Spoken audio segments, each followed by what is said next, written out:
Hello, everyone. Thank you for joining us wherever you are. I'm Gulo from JDPNS, will be your host. Now we are with Amor Paredes. She is a Global Landscapes Forum Forest Restoration Stewards 2023 from the Philippines. Kamusta, Amor Paredes? How are you? Hello, Gulo. I'm doing good. I'm very excited to be here. Thank you for the invitation and the space to share our story. Mhm. And thank you so much again for joining us, and we're really excited to have you here. And Amor, could you please give us a little bit about your background on you, where you're from, and what you have done and what you're doing right now?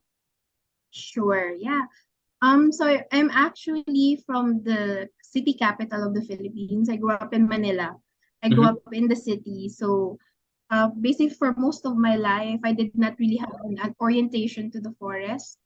However, when I graduated, that was also around the same time when Typhoon Yolanda happened in the Philippines, and there was massive devastation in many parts of my country. So I was moved to do more and to seek more and to really understand the true challenges of my fellow Filipinos. So with that sense of that sense of discovery, trying to understand myself, trying to understand the true struggles of my countrymen, I found myself working with Mhm. upland communities in Mindanao. I started as an advisor for a culture-based multilingual school for Indigenous peoples in Bukidnon. Bukidnon is found in the northern side of Mindanao. And it only started as a short-term engagement, but through my engagement with the women, especially and Indigenous youth, I Mhm. found that I could learn more with them, and that a short engagement turned into basically an 8-year engagement that is still growing to this day, that is still continuing. So throughout basically the last 8 years, I've been working with Indigenous upland communities in various restoration efforts. So it's not just regenerating forest and water systems, it's also the whole side with environmental education. So, for example, I've been doing a lot of curriculum development on culture-based and multilingual education so that we can really advance and empower Indigenous culture as an important contribution in how our society should be developed or how our society should move forward. That's amazing. Thank you for sharing about your background. And we are wondering, how are the issues of climate change in the Philippines now? Just like in many Southeast Asian countries, we see climate change affecting us through, extreme weather events. The last one being Typhoon Odette that happened, I think, if I remember correctly, this was last year during December. That event actually was quite momentous or was remarkable for us in a sense because during that time, one of the people that I work with, they were stuck in Siargao Island. This is another island located in Mindanao, which was one of the most badly devastated by the typhoon. After that, we started having conversations about, starting our own regeneration efforts because we had this new sense of urgency to do something about the climate situation. But going back to our context in the uplands in Bukidnon, much of the impact of climate change is not just in the extreme weather events, but also in how that affects the livelihood of our small scale farmers. Because, for example, in Bukidnon uplands, the small scale farmers, of course, are relying on their traditional knowledge of how the seasons work so that they could plan ahead the whole cycle of their planting season. But because of how climate change works and things become complicated and that really affects their productivity, um, and that really results in a lot of crop failure, which of course is devastating economically for the farmers, but also the impact on their health. This year, I think that last March 21, we just celebrated International Day of the Forest, and I really found the theme to be very, very apt very appropriate because the theme is healthy forest and talking about healthy people.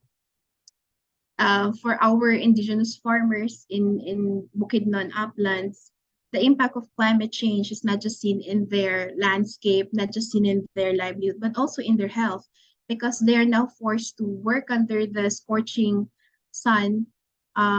Otherwise, they will not be able to attain the level of productivity that they are aiming for. But the impact on their health is really immense. We are really sorry about the issues of the climate change in the Philippines. And the good news for this year is that you're selected as Global Landscapes Forum or GLF Forest Restoration Steward 2023. Congrats, Amor. Thank you for that. Yes.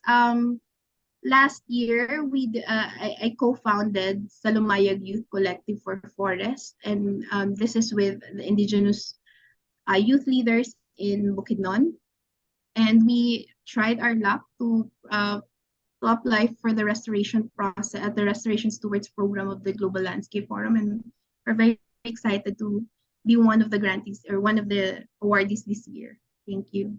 Yeah, and it means that you are in the category of forest. So anything else you want to add about what happened to the forest in the Philippines? Sure. Well, if you're going to look at the records, if we're going to look at the numbers, there are many scary statistics that are really descriptive of um how bad the forest concerns are in the Philippines. For example, we are ranked 4 in the most threatened forest hotspots in the world. It's been one report says that in less than 40 years, the entire forest cover in the Philippines will be wiped out. There's also another report that says back in 2020, the Philippines was losing 20 basketball court size of forest cover in an hour. So those numbers are intense, but actually there's still much debate in terms of how forest cover or forest is being defined. Because, for example, the Philippines is adopting the FAO definition of forest that says that a forest is nearly a half-hectare land with a forest cover. But that might include, for example, plantations or forest corporate concessionaire areas. So it's not necessarily the true forest that we are speaking of, because forest is much more than just tree cover or much more than just tree canopy. It's the whole system of life, the biodiversity that it holds. So even if the numbers that are being reported are already staggering, we're still challenging that because we know, the people on the ground know that the problem is much more, it's much bigger, much deeper. So we are really calling for more on the ground evaluation, analysis, reconfirmation, revalidation of all of this data. And to do that, we really need to support people on the ground working in forest protection, in forest conservation, restoration, specifically Indigenous peoples and local communities. Yeah. And just to add to that, one of the main concerns also that we are dealing with, specifically in the context of Bukidnon uplands, is that Bukidnon is known for its beautiful mountain ranges. It's like 360 degrees mountain range, landlocked area. However, although the landscape is beautiful, it's already degraded. There are no forests, very small forests already. Maybe you will see only the forest areas mostly around communities where Indigenous peoples are still intact or those Indigenous peoples are still present. But in most areas, even in the uplands, corporate controlled agriculture is very dominant already. So you will see hybrid corns, banana plantations, pineapple plantations, mostly in the lowlands, dominating the landscape. And of course, these are mainly monocropping, mainly chemical based. So other than the degradation to the landscape, I always say that we must also look at the impact or the destruction on the cultural values, especially of Indigenous peoples who derive their cultural identity, their personhood to the forest. So when the forest is lost, there is also a change in people's values, in people's way of living. So yeah. Thank you, Amor, for sharing. And then since that, you think that you wanted to fight for the forest? Uh, First of all, the forest is our home, even for people who doesn't live near the forest. Like for me, someone who grew up in Metro Manila, who Mhm. grew up only learning, knowing about um, big buildings. Mhm. But once we understand how forest is part of all of us, I think we will be compelled to really do something about it. As someone also has been working with forest communities, especially Indigenous youth, Indigenous women for the last 8, 9 years of my life, it is a life commitment to really fight or really contribute in protecting our forest because we believe that the future is actually in the forest also. It is not just concentrated in the innovations and all the excitement of city life. We cannot forget our forest communities because if we are going to look towards the future, we have to always include how we are connected to the forest. There cannot be a sustainable future if we do not have that integral connection with the mountains, with the forest. Thank you, Amor. And then you mentioned about Indigenous youth and community. How does it look like to work with the Indigenous youth and community? Oh, uh, I always say to people that working with the youth in general is a heartbreaking business. It's a heartbreaking endeavor. It's not easy, but I always say also that it's worth it. It has been the greatest joy of my life to work with my my kids, the Indigenous youth, because I learned so much from them. There are many development workers who would say that they are doing this, contributing so much, helping, but really, the amount of blessings, the amount of lessons that I've gained from working with the youth has been so truly transformative and has become an important catalyst to the kind of person that I am today. Um, all the unlearnings that I've had to learn as someone who's lived in the city for most of her life.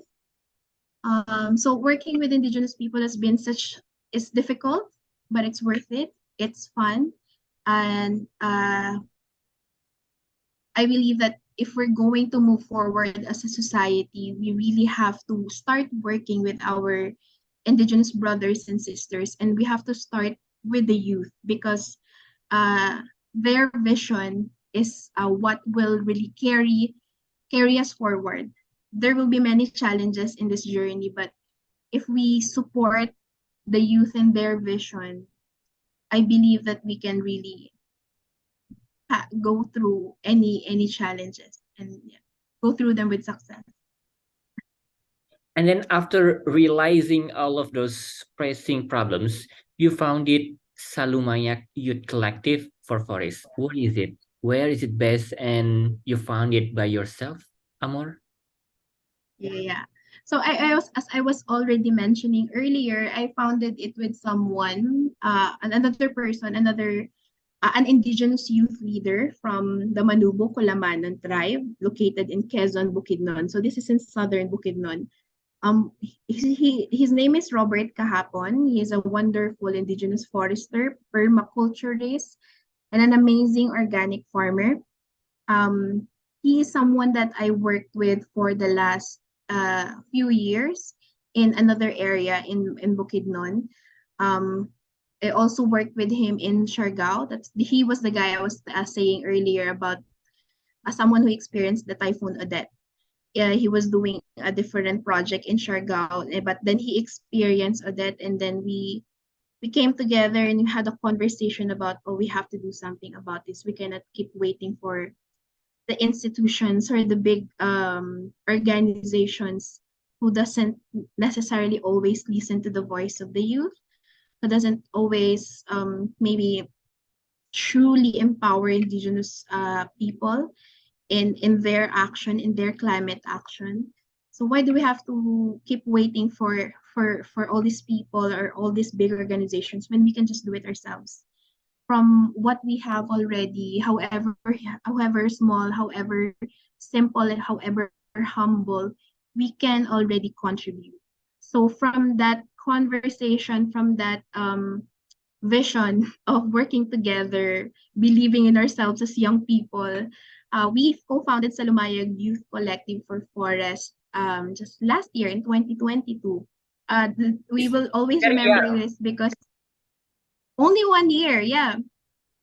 We will remember it because it happened literally after Typhoon Odette. So right now we are based in Quezon, Bukidnon, in a community where Robert, the other co-founder, is from. He was born there, he grew up there, so it is his community. Whenever we would visit at his community, people would always reach out to us and say, "Hey, you're going to different places in Bukidnon and Mindanao and doing all this amazing restoration work. Can you also do that with us because we also want to learn?" So it was really an invitation from the community uh to also do their own restoration efforts for their own community. And there was this, and Robert was there, is there, who is already an amazing restoration expert or a restoration practitioner. So yeah, we started doing that with other indigenous youth also from the community. So now we are composed of um, we are still a small group of youth volunteers from the community, but we also have some volunteers from other places in the Philippines who are helping us on the side of advocacy, on the side of communications, because again, we are very small, we're just starting and we are limited, but we are trying to be very creative in how we move. That's amazing how you build, 1 year community and have reach and engage a lot of, young people and then get, national and then global exposure. And how many team members and volunteers do you have? Oh, we are very small, maybe like around 10 members on the ground, 10 youth, but we also have the support of the tribal elders. So that's if we are going to count them, there's around 5 to 10 people again. And some of the women also are very active in many of our restoration efforts. Plus, maybe volunteers from other sides of the Philippines, around 5 of them, helping us on the social media side. And how do you find and engage them, to collaborate with you to work together? How do we get them to collaborate with us? Yeah. Oh, we've been fortunate to have the network already from, because as I said, we've been doing this work for the last 8 years. So throughout those years, we've been able to cultivate our own network of young change makers or young restoration stewards or people who just curious about our work. We've also found that our social media pages have been very effective in communicating our message and communicating the work that we are doing. So we've actually been fortunate to receive a lot of questions, a lot of inquiries, a lot of invitations to collaborate over the last 1 year. And also, maybe I will talk about it later on more, but a huge part of the work that we're doing is environmental storytelling, which is our way of really celebrating indigenous cultures. So we have a YouTube platform other than our Instagram pages where we create video essays, community reflections, and even on the ground practical tutorials in our food forest and in our collective organic farm. So I think that's also been very effective in um, gathering basically people's interest in wanting to work with us or at least learn about the work that we do. Interesting. And then can you please, Amor, tell us how important Salumayag Youth Collective for Forest is when talking about climate action? Oh, okay. Yeah. So for me, Salumayag Youth Collective for Forest is instrumental in advancing climate action in 3 ways. So the first is in opening conversation about climate change and climate justice uh, in upland communities. So even if the people or communities in the uplands do experience climate change, they may not have the right language for it. They may feel that it's something that's just happening in the world. So there's still a lot of awareness that needs to be cultivated in far-flung communities so that they actually become part of the conversation. So Salomaya provides that space for learning. We have a process called Tuon sa Payag, which literally means to learn in the hut. It's a weekend program where we bring in some of the youth from the community to do some um, art lessons, garden lessons, garden activities. But at the end of it, we also gather them and have a dialogue about some of the challenges that they are experiencing from their own lens, from their own perspective, and then we start to teach them the science of climate change and teach them some of the words um, uh, to help them communicate it also from their level. So that's one side of it. So for example, this year we really want to amplify that more, really want to work on broadening more the climate conversation with the communities that we are engaging with. The other way that we are doing advancing climate action is by the work that we are doing on the field, because we are very intentional in how we are doing our regeneration process. For example, we are doing climate smart, climate resilient agriculture. We want to emphasize on um, bringing back some of the crops or some of the grains, the plants that import that has cultural value to people, but are actually also climate resilient. They are more resistant to strong typhoons and things like that, and will really teach people about food security despite all these changes in our climate. So that's part of it. And then the other part is through field-based research from the experience that we are doing on the ground and also from the conversations that we are having with the community.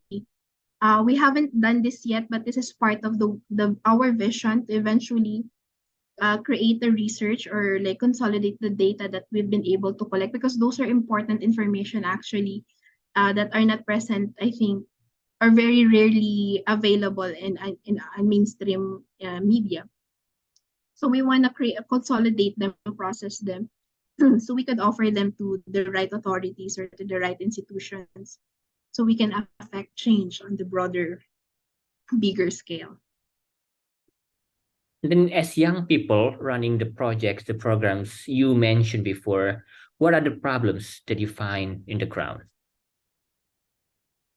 On the ground, there are many problems because I remember this, we are operating in Mindanao, and the Philippines is still the most dangerous place for environmental defenders in Asia, second only in the world, I think. We have to be very careful because we are working in the forest, and like the political climate could be very hostile for environmental defenders, even if we are like the my co-founders or the people on our field team are actually from the community. We are so careful not to put them in a dangerous position wherein they could be labeled as someone that they are not. So that's the one thing that we are very careful of. So we have to be always mindful of how we coordinate our activities with the local authorities. We have to write very nice letters.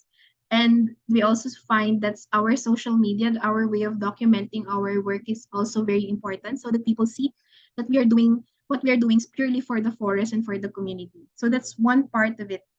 The other part is also connected to the first one, just to get the support from government sector, from the business sector. We have a long way to go in order to do that. Um, the if we're going to go down to the city, we have to ride a bicycle on a very rocky mountain, a literal rocky mountain for an hour, to go down to the nearest government center. So the conversation, the dialogue is literally quite difficult or very distant.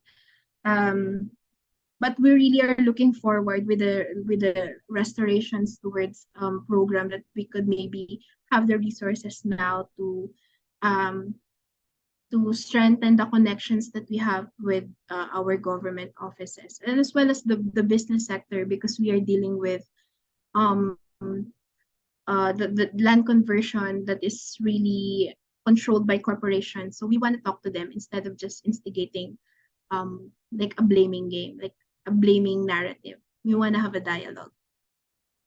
Thank you, Amor. And then back to GLF Forest Restoration Steward 2023. What do you get as one of the restoration stewards? Oh, we get a lot. We are super grateful to Global Landscape Forum. I'm someone who likes to be on the background. I write the proposals. I look at the programs. I design them. But with this program, we are being encouraged as young leaders to speak up, to attend interviews like this one. So there's a lot of opportunities for us to learn and to be champions for environmental sustainability, for forest protection. So that's one thing that I'm looking forward to, although I'm afraid, to be honest with you, I'm scared to do these things because it's out of my comfort zone, but it's important if we really want to get our message across to people, and really want to invite people to support us. So I see the value in that. So I'm very grateful to GLF for that. On the other side of this award or this recognition is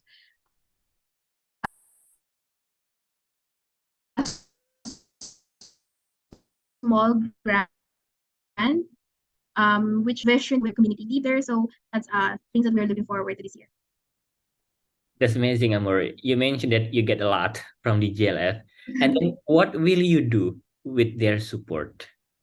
Specifically, we want to work with the local government and hopefully with some of the academic institutions also that are closest to us, establishing a water management system that can benefit the entire community. At the same time, this can also give us an opportunity to really have a dialogue with the community about creating a forest zone on their water source areas. So we want to have a conversation with them. Oh, we're going to build a water management here. We're going to create a spring box. So we have to have an agreement not for you to plant hybrid corns anymore along these corridors or along these areas. We want to create forest zones that are really protected and co-managed with communities. So that's one thing that we are looking forward to. We are also looking at developing a farm stay experience for us because there's a lot of isolation that is experienced because we are located in a far-flung area. And there are many people who wants to come and visit us for a learning experience. So we want to build a small farm stay structure where we can create or we can deliver some of the courses, field-based courses like permaculture, agroforestry, organic farming, all these things, to the people who would be interested to learn with us. It would also be an opportunity for our community members who are active in our restoration efforts to take part in that initiative and maybe earn some living for them.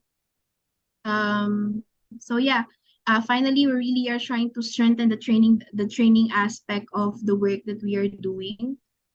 So yeah, looking forward to these things. Amazing. Can't wait to hear your further project. And then, Amor, we often talk about climate change, climate justice, climate action, but we don't always get support from everyone.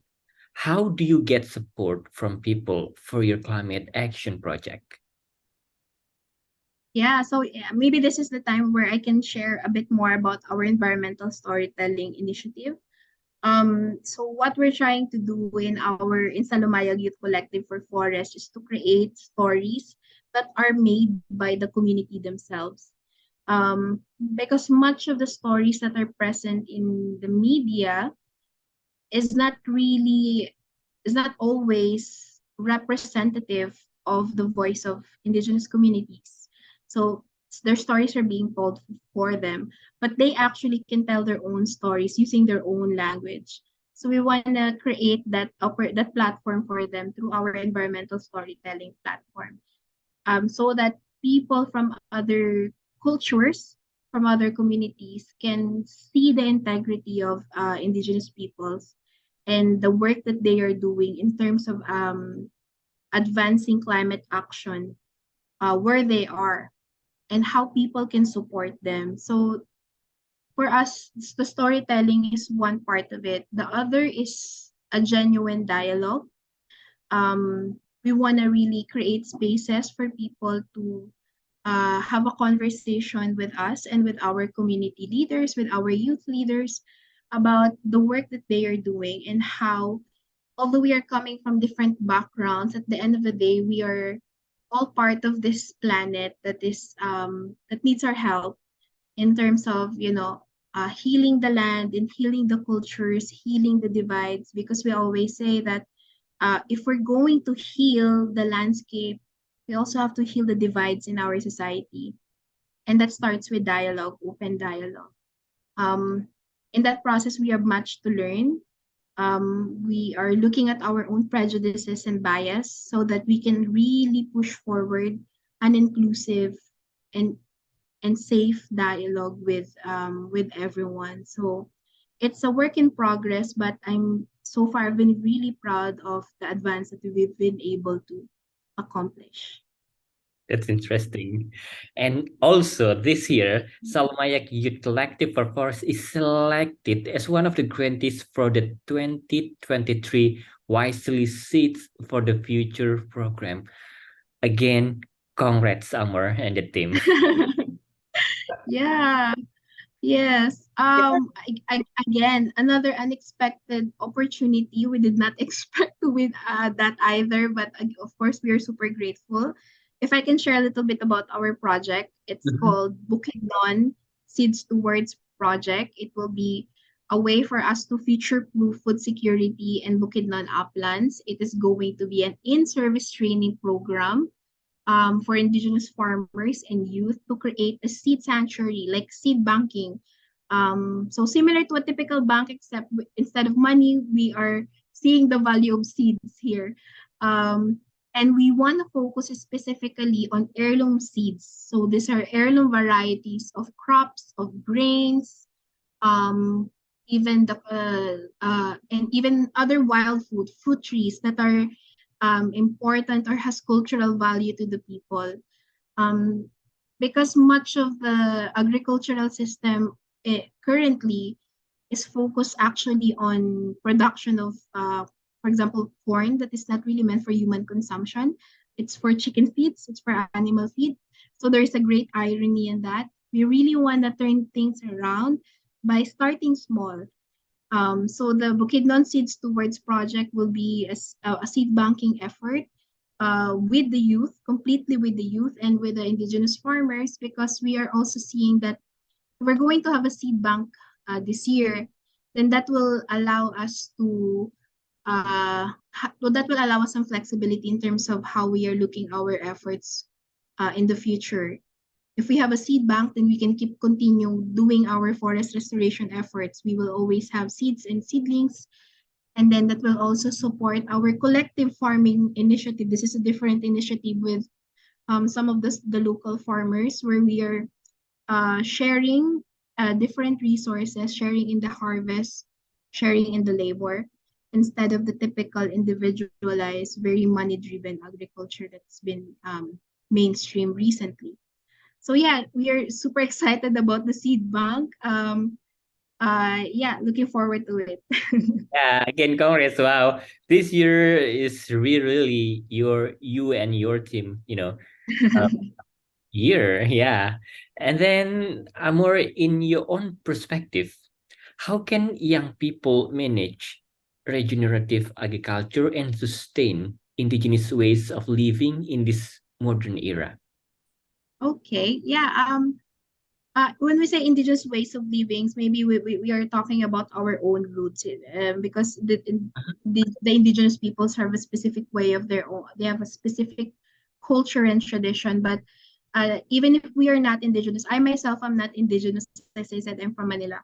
However, it's important to remember our own roots. However, whichever culture we are coming from, and we will find that despite the modernization that we have, if we're going to look at our roots, it's always somehow connected to our landscape. For example, I'm from Manila. It's really derived from the word Maynilad. Nilad is a flower, local plant that is located in the river. So it's still very much rooted in nature. We just forget about it in all the modernization, the buildings and the technology. And those are all very important, but we must also get in touch with our roots if we're going to become stewards of our planet. And I feel like going back to what I said earlier, even if you're someone who doesn't live in proximity to the forest, there's still many ways that you can support those who are affected by concerns in the forest, or specifically our indigenous peoples.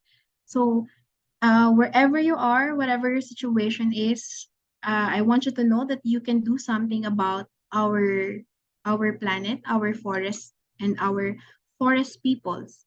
It's a matter of having a confidence also, a trust in yourself that you can do something, tapping on your creativity and your skills, and having the openness to listen and learn and engage with people that maybe you haven't had a chance to connect with. When we go out of our comfort zone, it's really amazing uh, what we can accomplish together. That's amazing. Amor, you live in the city, right? Right. For my work, I have to live in the city, but when I'm home, I live in the forest. All right. And you have done, a lot of things just for a year for the forest. How does it feel? Exhausting. It truly is kind of it can get very exhausting, but at the end of the day, I love what I do. I'm doing this because this is my passion, and it feels good when I see that the little effort that I'm doing actually empowers my team, especially my indigenous partners. I'm very proud that Salumayag Youth Collective for Forests is this truly indigenous youth-led initiative, truly indigenous youth-led and women-led. Before I had an insecurity because I am someone who came from the city. I shouldn't be empowered. I should let the others take the stage. But my partners, my colleagues, have reminded me that it's okay to celebrate your own success, your own achievements, because you're doing so much also for the communities that you are serving. And as women, because this is also March and International Women's Month, I also want to highlight that I'm really proud of um, the opportunities that I've had to work with Indigenous women. So yeah, it's been uplifting. I know that there will be more challenges moving ahead, but I'm extremely grateful that I now have GLF and I now have YCL, and broader more opportunities to broaden our network, which is basically a huge support system. So we are not alone, and we're all in this together. That's really amazing. And then last but not least, what will be your message for youth about the forest? Oh, my message to my fellow youth about the forest is that I hope you find the time to assess how you connect with the forest. I want you to know that you are also part of the forest. Whether you live at the foot of the forest, in the forest, or in the city, you have a connection with nature. And if you find the opportunity, the space, and the right community that will help you connect with the forest, then I invite you in the journey of accompanying its restoration, in accompanying its sustainability. Thank you. That's a double and green message. This is such a pleasure. Thank you so much, Amor Paredes, for your inspiring story. Thank you.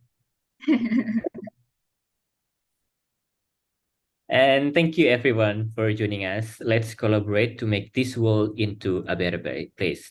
I'm Gulo from JDPNS. Thank you and see you again.